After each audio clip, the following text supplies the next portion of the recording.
Hi, this is Carrie Schell from On Point Quilter. For today's video tutorial, I created a new Valentine block for 2017, and I want to offer it to all of you, my subscribers and viewers. And if you would like to see how I created that block, continue watching this video.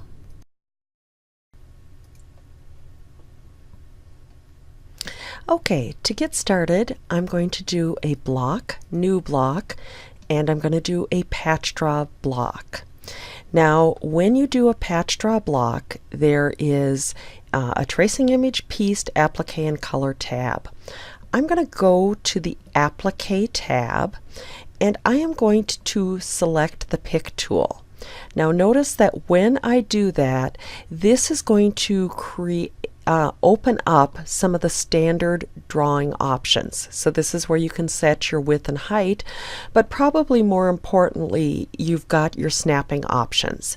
And so I want to make sure that snap to nodes of drawing is on, and auto join segments when drawing is also on.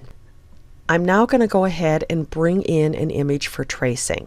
Now I have this on my desktop. If you would like this image, you will be able to download that from my website. So I'm going to select Import Image, and I'm going to find the image that I want to trace, and I'm going to go ahead and open that. Now I will just select OK, and then I will do a click for an inside fit.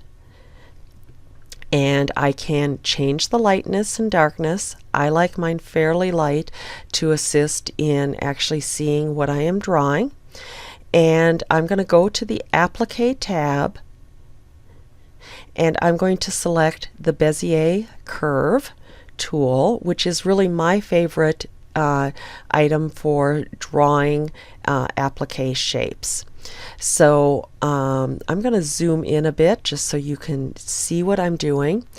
And the key really when using the Bezier tool is to do a click and hold, and then drag to your next point that you want to node, release, and then click and hold again. And so every time I want to node, I release, and then I start a new segment. Now, because we had done the auto join the segments, these will all be connected. And so click and hold, click and hold. Okay, now I have just a minimal number of nodes, but I want to change what some of those nodes are. So I'm going to use the shape tool. I'm going to select this node, and it is set at a corner, which means that both handles operate independently.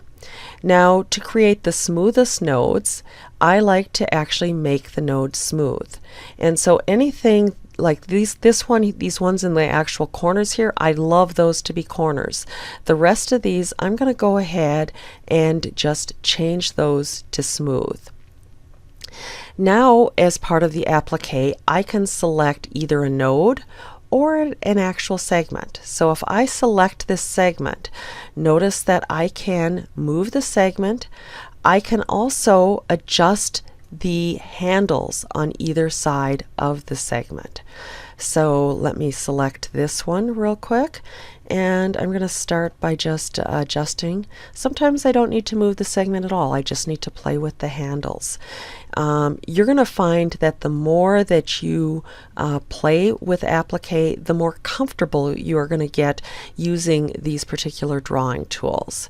So bring that in, move the handles, and I again can get some very smooth segments because I had changed those to smooth.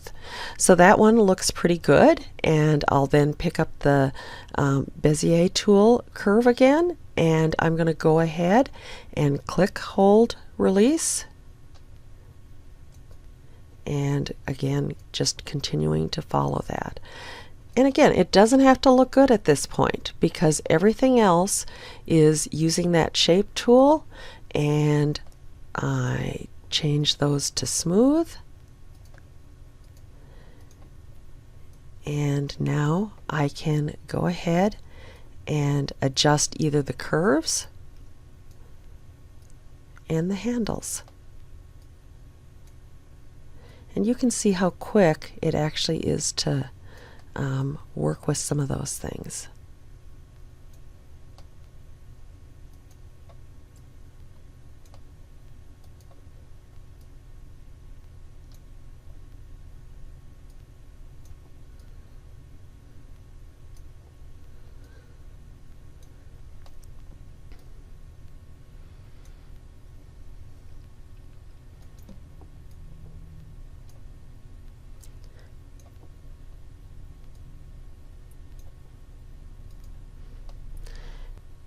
Once that's done, I can go to the color tab and I can color the items, and I can add that to the sketchbook. Now what I want to do is create a wreath with these heart shapes.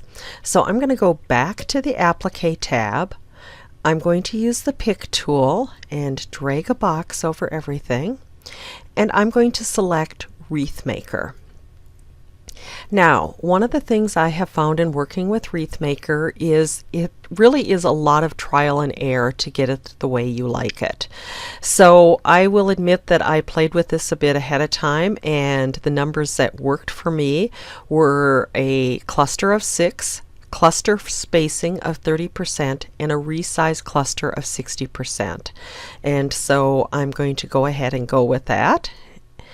And I'm going to do a fit to work table so I can see my full screen. I am also going to hide that and show that image for tracing, so I just see my image. Now, I liked the way that that revolved around the center, fairly tight but not overlapping, and so that was why I chose the spacing that I did. But it does need to be resized, and so I am going to right click and I'm going to select resize, and I'm going to actually do 130% both horizontal and vertical, and I'm going to select OK, and I am going to center everything. So that fits nicely in the block. So now I can go to the color tab, and I am going to go ahead and color the whole block here. And once I have a layout I like, I can go ahead and add to Sketchbook.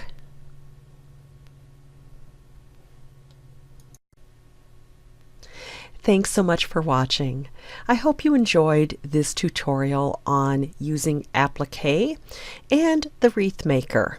For additional tips and techniques, please subscribe to my weekly newsletter at www.onpointquilter.com.